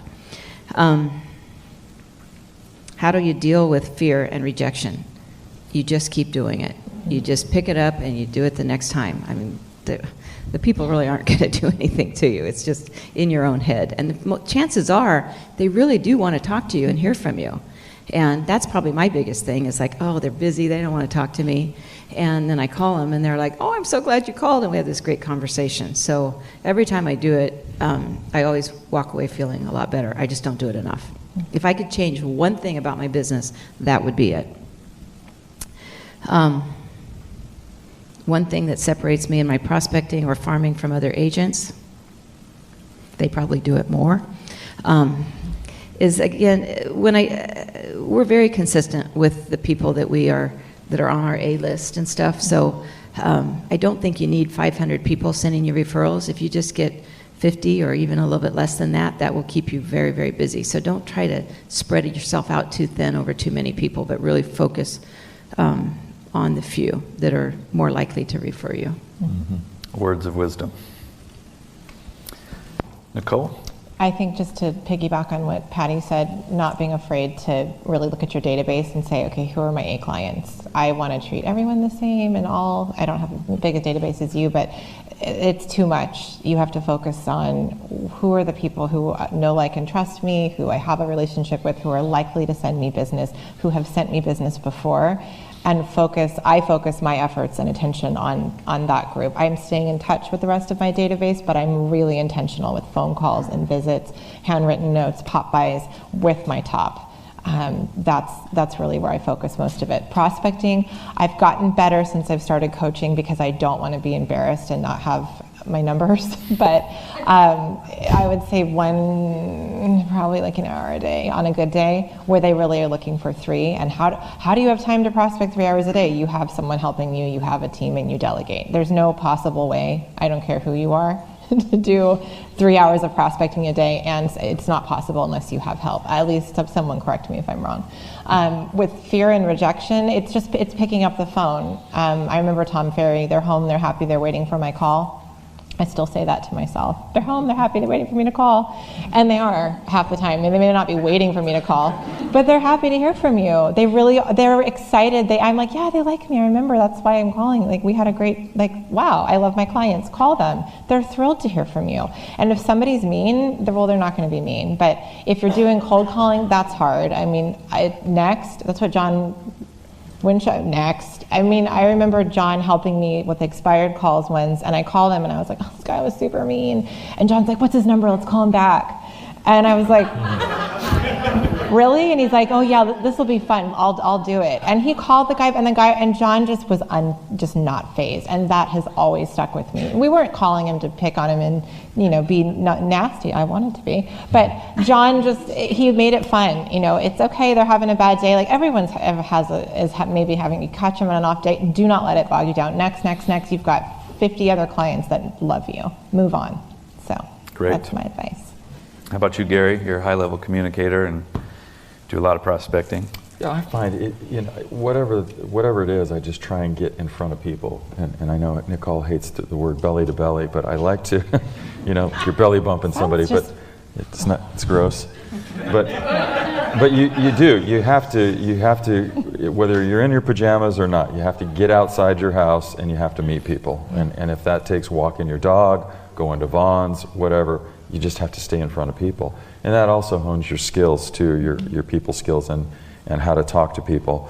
I just started door knocking recently, which I've always hated, but I used to have, I live in Carmel Valley and Richard Stone used to come. Does everybody know what Richard Stone is? He used to come to my house. He stopped coming to my house once he figured out I was there, of course. But so now I'm doing door knocking, and I find it's not as hard as I thought it was going to be. And people actually the people that do open their doors, they want to talk to somebody. Whether they're lonely, I don't know why they want to talk to us, but they do. And it's more fun if you go out with somebody else, not just doing it on your own and taking the full, rejection, because it is a next thing. Same with phone calls. If you get that phone call and it's bad, and it just bums you out, click next and go to the next one really quickly. John does it, 500 times a day versus whatever our little measly numbers are. John's used to it, and he's taught us a lot of great phone skills. So you haven't seen John in action, find out where he is, and even if it's in Temecula, go. Drive and watch how he works, because he's really good at it. What haven't we covered? Anything else that I missed that you didn't talk about? No, I think you did well. We're going to do one final question for our panel here, and we're going to open it up for Q&A with the audience. So get your questions ready. This is the time. So we're going to combine these last two sections and just ask each panelist with your career in reflection and your career moving forward.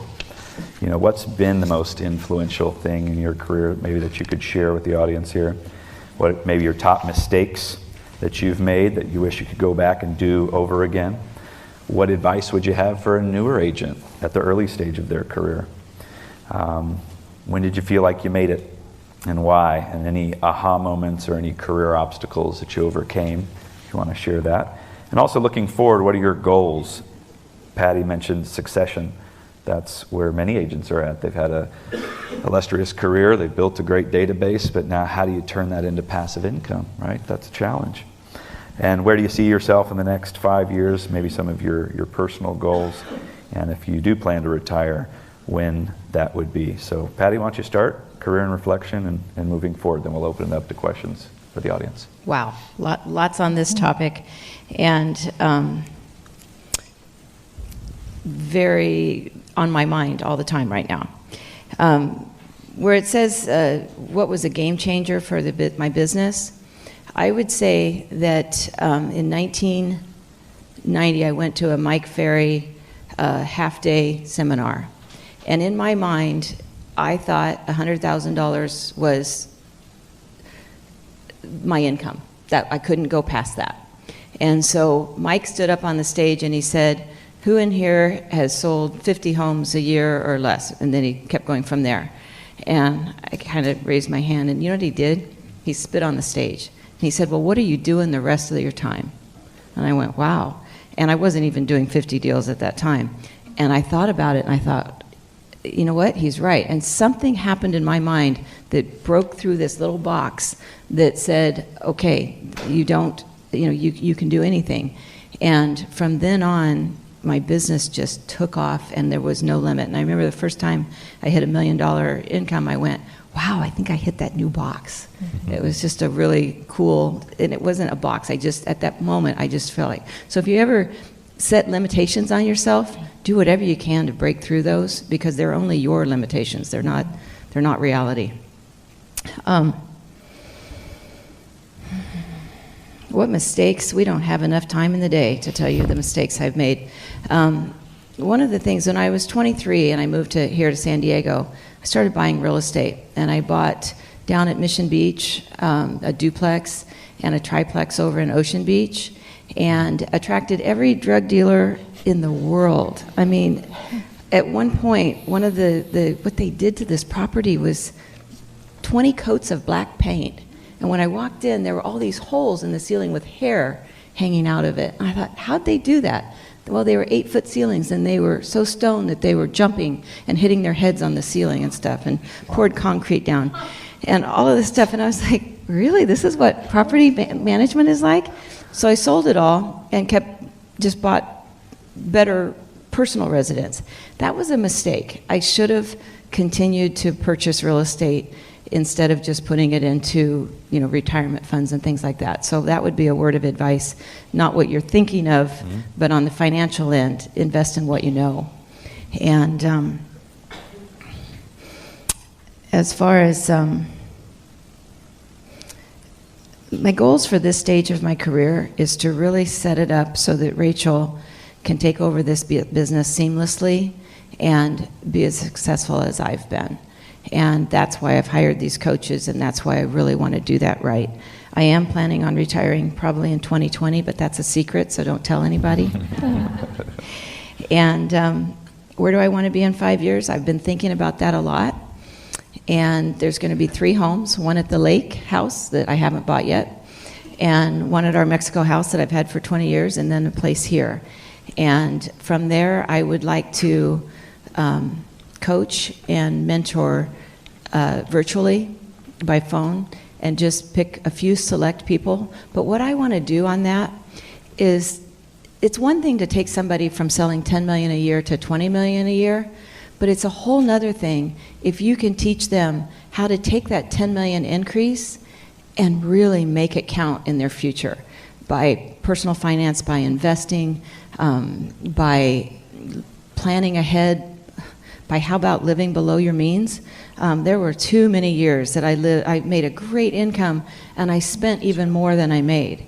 And I didn't plan for stupid things like taxes. At the end of the quarter or the year, I'd be like, wow, I made a whole lot. And then all of a sudden I'm hoping I didn't make that much because of the taxes. Now it's a whole different story. Every single check that comes in, the gross check gets 30% taken out of it day one. Now, is our tax bracket 30%? I used to think it was higher than that, but when you really look at it, especially know your tax law. In 2018, if you make $250,000, does anybody know what your percentage is going to be? I'll tell you. It's going to be 19% is what your federal tax bracket is going to be. So the 30% just allows for state, and it allows for going towards retirement. And then I have another fund of 15% that goes off of that, and blah, blah, blah. I'm a big Dave Ramsey fan. I've led his and facilitated his Financial Peace University courses, and that alone changed my life. So on that financial side, I could go on and on and on, because if you get to my age and you're done and you don't have anything, that's a problem. So thank you for sharing that. I think that's profound wisdom, and I hope the audience is paying attention. Yeah, that living below your means and tucking it away. And the phrase that I've heard and said more than anything else, well, one more sale will take care of that. New car, semester at school for my kid, all of that. To live debt-free is such freedom. It really is freedom. Excellent. So, Nicole? I'll get off my soapbox now. I think that's great advice. We all can tell when we're in a transaction with someone that really needs it to close. And I think the clients pick up on that too. So I think the most influential thing in my career, who or what, he's sitting right there. I think having someone that really believes in you is everything. When I first met Andrew, he said, let's go drive around and look at houses on the coast. And I thought, okay, well, that doesn't sound real productive, but okay. And he drove, and I sat in the car with him, and he said, someday you're going to sell these homes. And I remember being like, okay, sure. And lo and behold, I did, and I do. And having someone, and that's what I love about our company, and that's why I'm up here today. I put my pants on one leg at a time in the morning, just like everyone else. We're not special, but I want to be there for others, and like Andrew's been there for me, is to impart just showing up, making that phone call, save your money, treat your clients with respect, and I don't think it's the sky's the limit. I mean, that's what I love about what we do. And if you save your money and you are diligent, you can take a little time off or feel a little bit burned out like I have, and kind of restructure and do some coaching and really see where I fit in. And that's been a real blessing for me to be able to do that. And I can't emphasize what Patty said enough about saving and investing. We're self-employed. No one's matching our 401k yet, right? But if they'll let me. If they'll let him. Exactly. He's trying. That's right. And so, take advantage of people. I've learned so much from all of you guys, and that's what I love. Again, I love about AA Areas. I'll pick up the phone and I'll have a question, or I'm not too proud to ask Robert, hey, help me, I've got this going on, or Gary or Mindy or any of you out there. So I know I'm kind of talking all over the place, but I think you guys are influential in my career also. And just remembering that you're not alone out there. It can be a really lonely business. You can get in your head, and in your head is a scary place to be, or at least mine is. So leaning on each other, and we're super blessed to do what we do. Enjoy it. Good. How about you, Gary? Yeah, I'll be brief on the career and reflection. I just wrote down trusting in God. A lot of agents kind of worry, like, gosh, when's the next paycheck coming? What if I can't make my mortgage? It's all about worry. And I wrote down Matthew 6:25, which is ingrained on my Bible.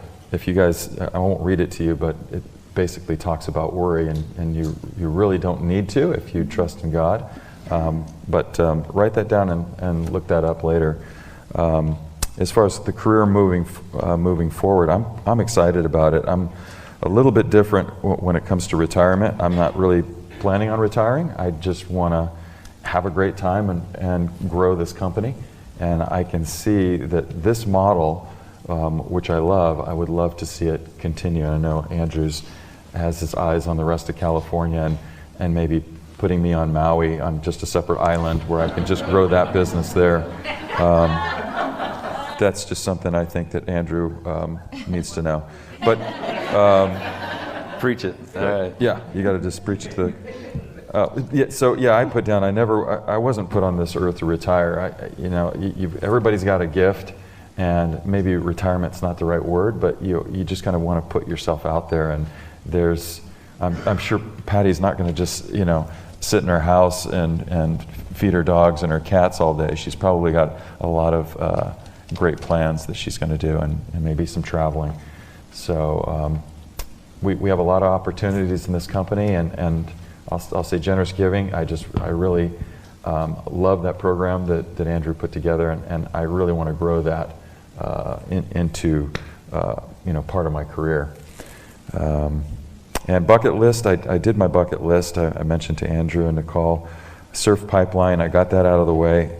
I don't need to do that again. I probably will, but I do want to travel more, get to France, get to England again, and travel to Israel. That's the next bucket list for me. Excellent, excellent. One of the reasons we put this section in for the audience is to see what successful top-producing agents are able to do because of the hard work and the seeds that they sowed earlier in their career. And hopefully it will inspire and motivate you to do the same. Now we're going to open it up to the audience at this time, and I see a few hands. Why don't we start here? Can we get this lovely lady a microphone, and please remember, no stupid questions. Because there's only stupid answers. Right. Keep it smart. And please stand. Excellent. Hi, you mentioned earlier that it's a changing market. What do you see happening in the marketplace as far as price point and I can share. activity and where things are going? So I'm going to ask Patty to share. We've had a one-on-one conversation, and then I'll do a wrap-up. What do you see in the market, Patty? Well, what I see and what I hope for, maybe two different things, but what I see right now is, what are we, down 29.3% this year in sales as far as listings coming on and things of that nature. And people are kind of paralyzed right now. It's just like they feel like, well, where am I going to move? And what am I going to get for that? And they don't realize the value of their property when they're thinking that.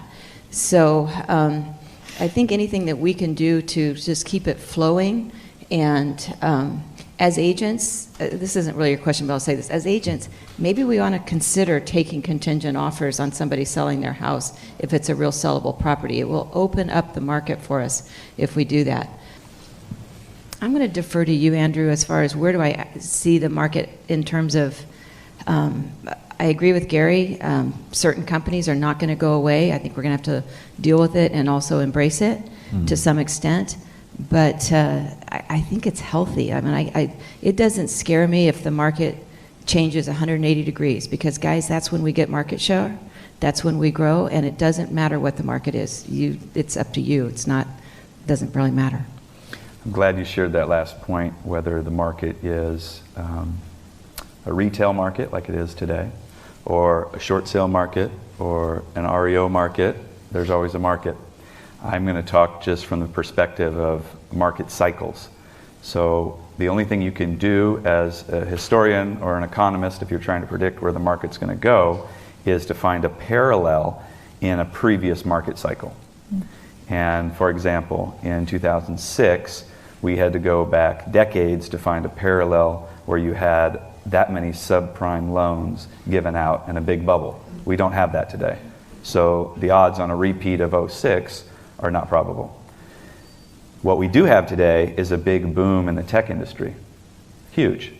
Very similar to the tech boom of 1999 and 2000, where we had all these technology companies, high-flying stocks, very overvalued, in my opinion. And when that market softened after 9/11, 2001, 2002, it was a recession. What it did is it actually pulled the real estate market down about 10 or 15%. It wasn't a big pullback. It left a lot of markets on the property, or a lot of properties on the market for an extended period of time, which was different. But here's the silver lining. Everybody rushed out of the stock market because the NASDAQ was falling. And where do you think they put all their money? Real estate. Real estate. So that led to the greatest boom we've seen in 02, 3, and 4. So I believe we're actually in a great place. We might be at a pause, like you suggested, a little bit of a paralyzing environment. But as soon as the NASDAQ specifically, that's what I would keep your eye on. As soon as that falls, that money will get pulled out and people are going to start looking for hard assets to put it into. Hopefully it's real estate, not commodities, but in my opinion it'll be one or the other. Let's move to another question. Hello, Robert Sizer, AARE. I just wanted to actually confirm something that Patty had spoken on, and that is building relationships and reputation. Patty and I have had the occasion to work together in the past, and there was a situation whereby she was a listing agent and there were 7 offers on the table. So when I communicated with Patty, she knew my reputation and me personally, and was able to speak to me on that level and say, this is what we need to make this happen. And because we had that professional relationship, my clients were able to get their offer accepted with confidence. I was representing the buyer and her the seller. So I think it's really important to establish those relationships, like Patty had said, and your reputation. So when some agent is calling you, they are aware that they want to do business with you. That's going to be half the battle right there. And just wanted to make that point with Patty, and great having you here today, Patty. Thank you for sharing. Any other questions? I put them on all, usually I send them a link to Yelp, Zillow, Redfin, if it's a Redfin sale. So the more that they, and I just tell them to copy and paste that review on each one. So it's pretty easy for them to do. And the more reviews I get, the better. That's me personally. I pick just one, Zillow. And if you don't mind, Facebook. But I want them, I want to build it all out. That's probably, I mean, ideally you have them everywhere, but for me, I've just focused on one. Yeah. It may bite me. I don't know. That's not the correct answer. Sorry. How about you, Patty? The correct answer is, Rachel, what do we do? Yelp and Zillow, and now we're asking Facebook as well? Yeah, and Google. And Google. Oh, Google, yeah. Yeah. The reason I think you want to be diversified on that is if you're not showing up at all and they're looking on that site and you're not there at all, even if it's 1 or 2 5-star, you're probably better off switching it that way. And then I send out a pre-listing package before every listing, and we actually print out, and part of that pre-listing package is all of our different testimonials printed out so that they can read it there. So we're not leaving it to them to go and find us, we're putting it in their face. That's great. Very good. Any other questions before we wrap up? Martha? Can you hand Martha a microphone? So it's the same topic, and that is I've run into people who will contact me saying that they see properties that are not in our MLS, and that I want to see. So I will contact the listing agent on whatever Zillow I think there's another brokerage. I don't remember now exactly what happened. The point is that when I contacted the listing agent, they say, "Oh, we don't buy buyer's agent at all. You have to do whatever if you want to get paid, you need to talk to your buyers." So how do you handle a situation like that? An open listing or ones No, that are they just... have the listing agreement signed, but then they are only they are not. Basically, they just do not pay buyers agents. They're not cooperating at all. Right, Okay. none. And in another case, I see in our MLS, and then buyer's agent only gets $1,000. So how do you handle a situation like that? You know your clients like these properties, and it's super low inventory. What are you gonna do? I think that's where you go with the buyer-broker agreement. If you're going to be in that environment, that's not in this environment. What area do you work? Oh, it's San Diego, but Okay, it because pops up here and there. I haven't seen it around here, and if that's the case, I think we as agents really have to start going to the buyer's broker agreement for compensation, because if the sellers aren't going to pay it, or if you can't negotiate it. That's right. That's right. Any other questions? In the back? Here. Thank you. Hi, my name is Pat Whitney. I'm a lender that works with Mindy. I've been doing business with Mindy for about 25 years, and what I'd like to ask you is, what is the number one, say number two thing that you want from your lender? Hit your timelines. Hit the timelines. I do that, and I'm real happy. And communication. A lot of lenders will say, "Oh yeah, we'll be communicating through the whole process," and you won't see a timeline of what's happening. You don't even know, where they're at. Did they order the appraisal? It'd save us a lot of time if we weren't asking those questions. Did you order this? Did you do that? So. Listing referrals are good. Oh, there you go.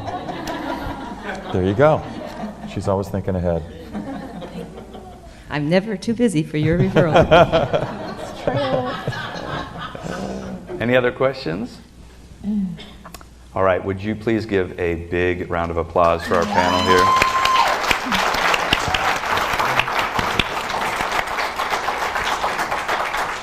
Thank you all. Thank you all for your time. And at this time, I'm going to invite Jason Dellin, our executive chef, to the stage. He is going to share what we will be eating this afternoon. A few weeks ago,